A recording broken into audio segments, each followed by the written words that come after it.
उत्तराखंड का दुर्गम और घना जंगलों से घिरिया दूधातोली क्षेत्र का मजूर गांव में दीपा को जन्म पहला विश्व युद्ध का बाद हुए छो।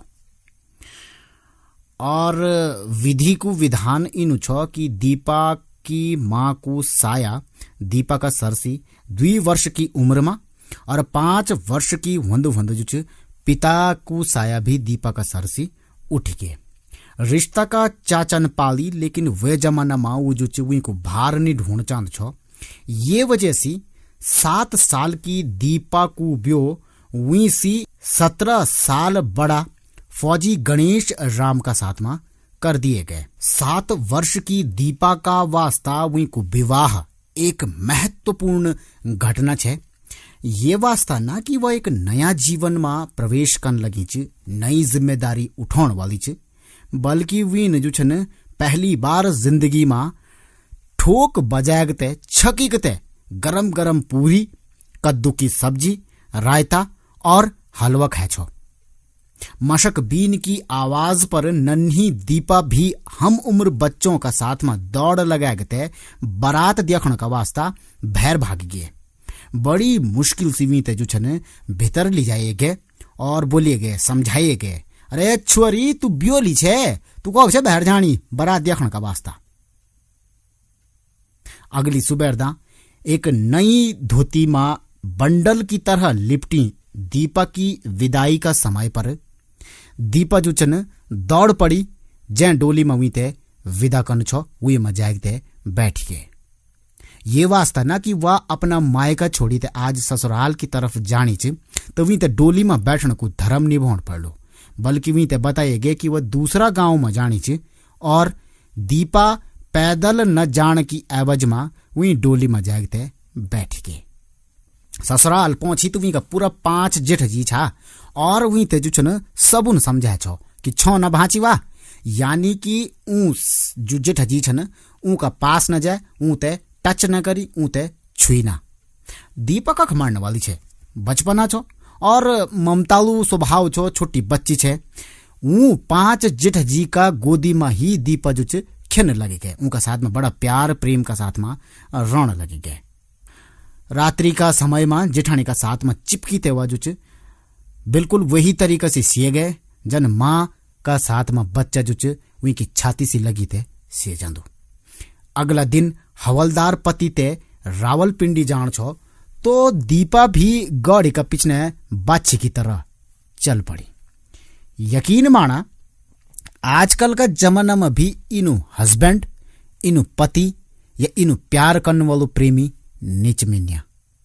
पति का साथ में दीपा द्वारा कुल 12 साल गुजारिए गए ने।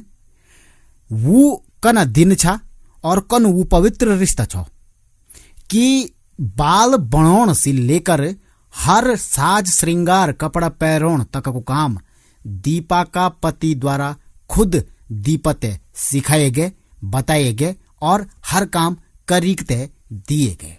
जब भी वह नहण सी आनाकानी कर दी तो हमेशा वही को पति बुद्धू, अरे नहेली तो गोरी मैम बन जाली, मैं फौजी छो, लड़ाई का दौरान अगर मारी गई हूं तो तुए ते जो कोई गोरी मैम समझीते तुए दगड़ी ब्यो करी ते अपना साथ में ले जालू और फिर जो तेरी जिंदगी और बेहतरीन तरीके से गुजरली। यकीन माना या यकीन न करा, लेकिन इनी जोड़ी या इनु रिश्ता निभाने वालों आजकल का जमाना में मिलना बहुत ही ज्यादा मुश्किल है। यू जो शब्द छा, ये शब्द सुनी ते दीपा जो छे नहण का वास्ता जो छन मान जांदी और गिचा पर मुख पर जो छे साबुन लगाउण दी। चुटिया वो खुद बनौन छो और जब भी वो जो चुटिया वही की बनौन छो तो दीपा ते लगत छो कि वही को पति ना बल्कि वही की माई वही का बालों ते सवारनी छे। एक बार सच में हवलदार गणेश राम जब लड़ाई बटने लौटीकते नहीं आई तो 19 वर्ष की दीपा रावलपिंडी में अकेला छूट गए। पति की नौकरी को हिसाब किताब होने का बाद एक अंग्रेज ऑफिसर भी थे जो लैंसडाउन छोड़ी आ गए। अब दीपा कख जाओ, माँ बाप बचपन में ही थे जो ई दुनिया में अकेला छोड़ी के चली गए छा। ससुराल वालों भी जो जताली छो कि जवान विधवा की जिम्मेदारी को ले लो। यह तो अपशकुनी च, पता नहीं अपना साथ में क्या क्या मुसीबत ली क्या जो। दीपा को भविष्य एक अंधी सी गली बन गई छो, जैको ओर और छोर बिल्कुल नहीं छो। विधवाओं ते हाशिया पर डालने वालो समाज जो च दीपा का भीतर एक तरीका की समाज का प्रति घृणा उत्पन्न करेगे, नफरत सी उत्पन्न करेगे। सम्मान सी जीण का वास्ता वे समय पर समाज द्वारा जो च विधवाओं का वास्ता एक ही रास्ता छोड़े गए छो कि जोगणी बन जा। बहुत बचपन में सुनी छो जोगीण आएगी, मतलब नहीं पता छो, सिर्फ यो पता छो कि कोई जो च सांसारिक वस्तुओं ते त्यागी ते जोगी बन दू, और अगर कोई महिला जोगी बन दी तो मी ते जोगीण बोले जादू। बाद में पता लगी कि जब जो छन कै को पति गुजरी जादू और संसार वी ते समाज वी ते अपनों दू नीच, तो वी का पास सम्मान से जीने का वास्ता सिर्फ और सिर्फ एक रास्ता बंदू, जोगिणी बनने को। और घर त्यागी ते जो दीपा भटकदी लाहौर पहुंच गए। सौभाग्य सी वी ते जो एक विदुषी माई मिली, वख वी ने जो न संन्यास की दीक्षा लीनी और वख बटने वी को नाम पड़ी इच्छागिरी माई। दीपा ने संन्यास ली ली छो, इच्छागिरी नौवीं को पढ़ गए छो, परंतु जय समाज सी वो ऐच है, वे समाज से भी कभी भी जो मुख नहीं मोड़ पाई। विधवाओं का दुख, गरीबों का कष्ट और ताकतवरों का ढोंग जो छन वी का मन मा चक्कू की चार चुभदा रहन छा। ईश्वर सिवा हमेशा एक ही सवाल पूछ दी कि यनु समाज किले बनायु च, यनु ऊंच नीच वालू, यनु जो च बेढंगू समाज किले बनायु च, और क्या ये समाज ते परिवर्तन की आवश्यकता च। सन 1947 में जब विभाजन हुए तो आदमी से हैवान बनने को दृश्य भी वही दीपन ही देखी कि हिंदू मुसलमान, बहन बेटी, औरत मर्द यूं सबको फर्क मिटाए थे। जो झमचो वे ते वखिम काटे गए बिना वे की जात, वे को पंथ, वे को संप्रदाय, वे को रंग, वे को गुण, वे को लिंग देखा बिना। और दीपा जो च ये देखी थे वापस भारत पहुंची गए। वह चुप बैठने वालों में तो छनी छे, वीन अपनी भूमिका की तलाश शुरू कर देनी और कखी न कखी जो ये पागलपन की शुरुआत या ये अपना आप ते खोजने की शुरुआत लाहौर बटने ही हुई छे। और वही का गुरु भाई ते लगी कि ये पगलेगी, पगलाण वालो आदमी जो न कह के सुनू च वे अपना मन की ही कन, तो वो जो वही ते जबरदस्ती हरिद्वार लीक आ गए और बोली कि तेरू हित ये मच कि तू भारत में रह, तेरू मैत मुल्क सब कुछ ये खिंच, तू ते वख रावलपिंडी पाकिस्तान से अब कोई भी मतलब नहीं हुई चाहिए। पर क्या दीपा का वास्ता या दीपा का मन में जो प्रश्न उठना था उनका वास्ता कखिम उत्तर छा? क्या दीपा का मन में जो छन शांति छे? नहीं, बिल्कुल भी नहीं। वीन यख आगते संतों का हाल देखिने तो वो बोध छे कि मैं अपना आप ते सन्यासी बुन मा शर्माणु छो। ये भी कोई जो छन सन्यासी छन जो सुबह गंगा जी नहाण जांदिन और लंगोट में जो छन मछली छुपैग ते ल्योंदिन। साधु नी साधु, ये खादू छन खादू, सन्यास चयू या फिर भंगलू पीत दिन भर पड़ियो रोण ही सन्यासी को गुण होंदो नहीं, या गलत बात छे। वी इच्छागिरी माई द्वारा ये पाखंड का खिलाफ और धर्म का बीच में जो गलत काम होना था उनते उजागर करने का वास्ता जो छे हर जगह मोर्चा खोले गए और वी का मोर्चा खोन से कखी न कखी थोड़ा सा हलचल भी मची। ई लड़ाई में वह अकेली छे पर कब तक संघर्ष कर दी। यही दौरान वह इच्छागिरी माई नौ की दीपा कोटद्वार का समीप सिगड्डी पहुंची और यखवीन देखी कि महिलाओं ते पियोण को जो पानी च वे का वास्ता दर दर भटकन पड़नो च। दीपा पानी की मांग करदा करदा डिप्टी कमिश्नर तक पहुंच गए, पर वही की बात तो चूच कहन सुन छे। वे जमाना में तो वख बटने वह सीधू जुच दिल्ली पहुंची। 3 मूर्ति भवन का गेट पर जो कि कभी के जमाना में पंडित जवाहरलाल नेहरू जी को निवास स्थान छो, वख जो छन ने अपरू डेरा डाल दीनी। अब को जनु सिक्योरिटी वालो जमानो हुंदू तो शायद वी ते जो छन कब को धकेली ते फुंड भगाए दिए जंदू। यह पागल औरत पता नहीं कौन है, कहाँ से आई है, क्या पता इनका मन में क्या इरादा छन। लेकिन वे जमाना में जो छन ये चीज नीचे बहुत कम देखने को मिलती है। तो वो खिमु 3 मूर्ति भवन में बैठी रहे। जवाहरलाल नेहरू की कार जन्नी गेट का बाहर निकल वन्नी जुचवा गाड़ी का सामने पर खड़ी हो गए। पुलिस वालन खींची ते किनारा करी तो तब तक नेहरू जी कार बटने उतरी न और पूछी कि भाई कुछ कख बटने चे। तो गुस्सैल सन्यासीन बोली कि रे जवाहर, तेरा राज में सिगड्डी कोटद्वार की बहू बेटियों ते पानी का वास्ता कितना परेशान होने पड़नु चे तुए ते पता चे। और वहां का बाद नेहरू को ऊन हाथ। नेहरू जी ने भी पूरी की पूरी बात सुनी और बुखार से तपदी इच्छागिरी माई ते अस्पताल भिजवाण का वास्ता जो चे कोशिश करी कि आप हॉस्पिटल चल जावा, आप ते बुखार छे। लेकिन वह इच्छागिरी माई जो चे जस की तस छे अपनी जिद पर अड़ी छे। सीधा सीधा जवाब चांदी छे कि बोल पानी दे लू कि ना। और नेहरू जी का हाँ बोन पर ही वह हॉस्पिटल की तरफ गए। जब वो हॉस्पिटल में छे तो खुद जवाहरलाल नेहरू जी ने को हालचाल जानी, वी को ध्यान रखी और तब तक सिगड्डी कोटद्वार में पानी पहुंची गई छो। पर इच्छागिरी माई सिगड्डी में भी ज्यादा दिन नहीं रह सकी। जे सिगड्डी में पानी पहुंचाने का खातिर वह दिल्ली तक पहुंच गए।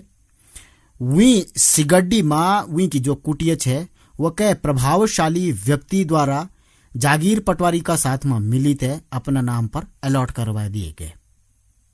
और इच्छागिरी माई चुपचाप बिना हल्ला गुल्ला करया, बिना कुछ बोलिया मोटा ढाक वापस आ गए। कहन पूछी कि भाई तू अपना अधिकार का वास्ता लड़ाई के लिए नहीं लड़ी, अपनी कुटिया का वास्ता कुछ आवाज के लिए नहीं उठाए। तो हमेशा वह इच्छागिरी माई बोली कि भाई अपना स्वार्थ का वास्ता क्या लड़नो, क्या फायदा फिर सन्यासी होने को, जमीन का टुकड़ा सी मोह कनो। हाँ दूसरा की जमीन होंदी तो मैं पटवारी को गिच नोच लेंदू।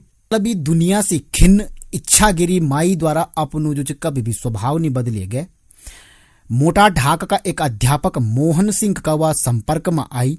मोटा ढाक में स्कूल नहीं छो और वह इच्छागिरी या वह दीपा अब यू सोच दी गए कि जिंदगी में जुवी ते नहीं मिली वो दूसरों ते मिलियों चेंदू। पढ़ाई लिखाई से मेरे कोई मतलब नहीं चे, लेकिन आज जो का पास ये पढ़ाई लिखाई वहीं चेंदी ऊ का पास अगर सुविधा नहीं भली तो कखी न कखी यो गलत हुआ। घर घर जागते स्कूल का वास्ता रुपया जमा कर दी गए और 3 महीना का भीतर भीतर वही इच्छागिरी माई द्वारा जो चे स्कूल की इमारत खड़ी कर दिए गए। भाई बंधु सब जो छन रिश्ता नाता तोड़ ली था, लेकिन कखी न कखी वे पति का वास्तविक का मन में आज भी जो छे हल्कू सा कोना जैन एक अभिभावक की तरह वी ते जो छन पाली पोसी ते बड़ो करी छो, वी ते नहलाए धुलाए छो, वी ते जो छे वी के बाल बांधी छा। और स्कूल का वास्ता कर्या इच्छागिरी माई का कार्य का बदला में जब वी ने जो छे यू सोची कि मेरा पति का नौ को एक पत्थर स्कूल में लगी जो, तो कुछ लोग जो छे बहुत ज्यादा बवाल काटे थी। हाय रे मतलब ये दुनिया है। स्कूल पर पत्थर तो लगी गए, लेकिन लोगों का व्यवहार सी पत्थर की चोट जो है वही का दिल पर लगी छे वैसी दुखी वेगते वह इच्छागिरी माई एक बार फिर सी अपनु झोला उठाते बद्रीनाथ की तरफ चल पड़ी। और पूरा का पूरा 9 साल वख रहे। वख का पंडितों, वख का जो एक तरीके से दिखे जाओ धर्माधिकारियों का साथ में रहे, उनको व्यवहार जानी, कभी सुखी हुए कभी दुखी हुए। लेकिन वही इच्छागिरी माई का जीवन में अभी और भी बहुत ज्यादा महत्वपूर्ण कार्य करना चल लिखा था। तो कखी न कखी वह शांति सी कन जो छे वे बद्रीनाथ में रह सकते हैं। बद्रीनाथ से एक बार पौड़ी का एक भक्त ते प्रसाद देने का वास्ता जब वह डाक खाना की तरफ गए और बहर बरामदा में बैठी थे सुस्तान लगी गे, तो वीन देखी कि सामने पर शराब की दुकान खुली थी और एक शराबी औंधी जांदी महिलाओं थे जो कि घास लकड़ी लीक थे वख बढ़ने गुजनी छे ऊपर जो छे ताना कसणो छो, अश्लील हरकत कन लग्यो छो। और वह इच्छागिरी माई मूक दर्शक की तरह रैकते सहनी बात ते कर नहीं सकत छे। अपनी थकान भूली ते वह इच्छागिरी माई सीधा कंडोलिया का डीएम श्री बागची का निवास पर पहुंची और उसी जो छन पहले भी उन मुलाकात कर ली छे। और जन्नी जो छन श्री बागची जी ने माता जी ते प्रणाम करी, यानी कि माते प्रणाम, आपका दर्शन वेगी। वह बरस पड़ी, अरे तू यख बैठ्यू छे, तेरे इलाका में के होने पे पता छे। और हाथ पकड़ी थे, डीएम को हाथ पकड़ी थे, कखी न कखी शराब का ठेका पर ले जाते, बोली कि देख केचू होणु, ई दुकान ते अभी की अभी बंद कर दो छे कि ना। तो डीएम द्वारा जो छन बोले गए कि भाई ये दुकान लाइसेंस धारी की च, इते बंद करने में थोड़ा सा टाइम लगलू, कखी न कखी सरकारी काम च, प्रोसेस होने वाली चीज को। लेकिन वह इच्छागिरी माई कख सुनने वाली छे। सीधा सीधा डीएम का गिचा पर बोले गए, बहुत साफ बन दी तू, एक दुकान बंद नहीं कर सकती तो फिर के बात को डीएम छे। और चेतावनी दीनी कि बस सुन ले ध्यान से, ज्यादा तमाशु तुम्हें यक होने नहीं छे देने। अगर ये दुकान अभी की अभी बंद न हुए तो मैं ई जगह पर जुच आग लगा दियो लो, फिर चाहे जुच मैं ते तो जेल भेज दे, पर मैं यक जुच शराब नहीं छो बिकण देने। वे जमाना में शराब ते टिचरी भी बोले जान छो। यख डीएम फुंडुगे और दूसरी तरफ वह इच्छागिरी माई जुच एक कंटर तेल को जुगाड़ करी ते दुकान में पहुंची। शराबियों ने जो छन दुकान का किवाड़ बंद कर दी न, और कई बार जो छन वही इच्छागिरी माई का दरवाजा खटखटाने का बावजूद भी जब दरवाजो नहीं खोले गए तो वही इच्छागिरी माई द्वारा एक बहुत बड़ो पत्थर उठाए गए और दरवाजा पर धड़ाम से दे मारे गए, दरवाजा चरमराए गए। शराबी और शराब बेचने वालों खिड़की का बट ने बाहर भाग गए। और वहां का बाद जो वही माई ने, वही इच्छागिरी माई ने ऐलान कर, कोई रोक सको तो रोक लियो। वही मिट्टी को तेल छिड़की और पूरी दुकान में आग लगा दी। सीधा डीएम का घर पर पहुंची और बोली, मैं दुकान पर आग लगा ली, अब तू गिरफ्तार करना चाहू तो कर सकती। वो खिम बैठ के दिन भर डीएम साहब अपना पास रखी हुई थे, लेकिन रात हुंदा हुंदी हुई थे जीप में बैठा के लेंसी डाउन पहुंचा दी। ये घटना का बाद जो वही इच्छागिरी माई ते एक नयू मिशन मिल गए उत्तराखंड में नशा का खिलाफ लड़ाई को। और वह दीपा जो इच्छागिरी माई छे, वह इच्छागिरी माई अब बन गए टिचरी माई। वो दिनों में शराबी जो पहाड़ में नशा का वास्ता टिंचरी टिक्चर जिंजर वाइटिस जो की एक दवाई छे और सस्ता में उपलब्ध हो जाती, वही को मिक्स करी थे, कुछ मिलावट करी थे पिंद छा।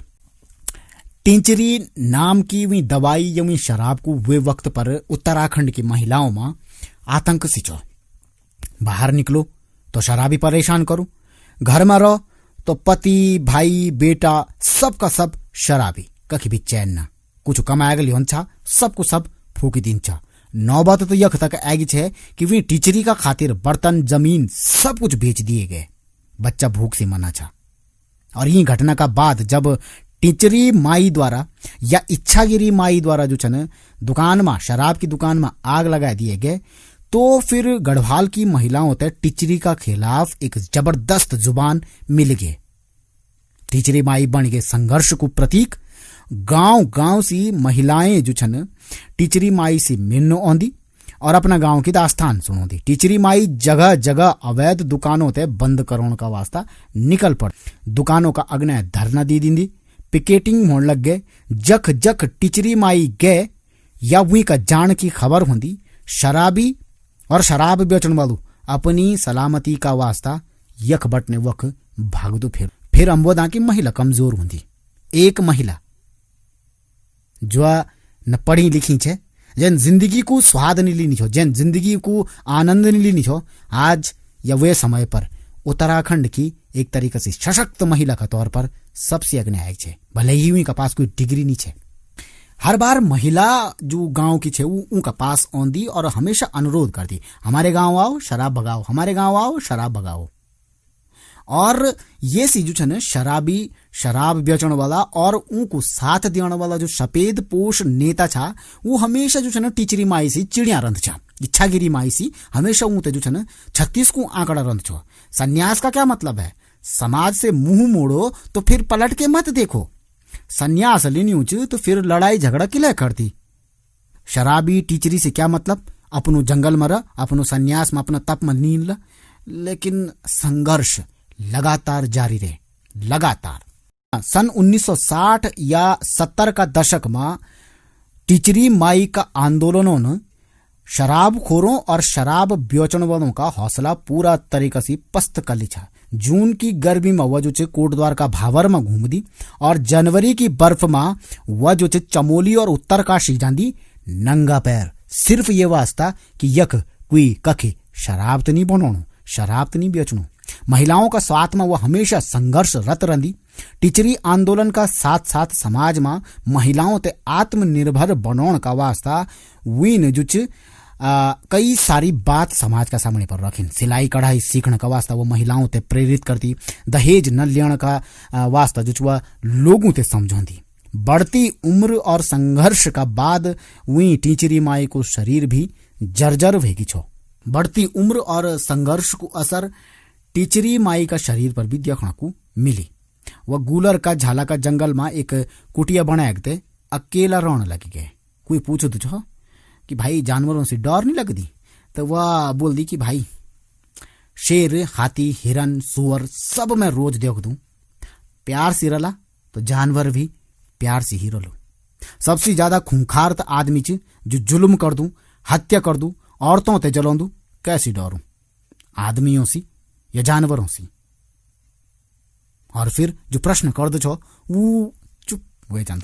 शराब का संघर्ष की बात जब भी टिचरी माई का साथ में हुए तो वह हर बार दुखी वे जान कि अब कैसी बोले जो शराब तो अब खुद सरकार बेचने लगी च, वैसी राज्य और देश पर अग्नि बढ़ने लगी च। यही सरकार की कमाई को जरिए च। पर क्या का वास्ता? लोगों का वास्ता। अगर लोग उधर शराब पिला दिला, वो बचा ही नहीं रला, तो फिर क्या फायदा ये नहीं तरक्की को। और अंततः 17 जून 1993 को वह दीपा, वह इच्छागिरी माई, वह टिचरी माई ई दुनिया से बहुत दूर चले गए, अपना हवलदार पति का पास, शायद एक बार फिर से अपना बालों की चोटी बनाने का वास्ता। क्योंकि हम आज जो छन प्रतियोगिता परीक्षाओं का दौरान कई एक जगह पर जो छन इतिहास की बात होती, तो वी को सिर्फ न जानदा, वी का कर्या कामों का बारे में नहीं जानदा। और खास बात यह कि वीन जो करी वे ते हम अपना जीवन में कभी भी लागू नहीं कर सकता, नहीं हम वी जनु बन सकता। मैं सन्यासी होने की बात नहीं चखनो, मैं हर गलत चीज पर चोट करने की बात करूँ छो। जो टिचरी माई द्वारा करेगे, जो इच्छागिरी माई या दीपा द्वारा करेगे, वे करने की हिम्मत हमारा पास आज नीचे, क्योंकि हम स्वार्थी छा। दुनिया जाओ भाड़मा, हम मस्त छा, झम भी छा, हम तो ये सी मतलब छे। लेकिन वह 7 साल की दीपा जो इच्छागिरी बनी और वहां का बाद जैन जो संघर्ष करदा करदा जो टिचरी माई को न पाए, क्या हम उन का मूल्यों ते जिंदा रखने का वास्ता आज आवाज नहीं उठा सकता? शायद नहीं, क्योंकि टिचरी, इच्छा या दीपा सिर्फ एक बार पैदा होंगी ना, बार बार ना।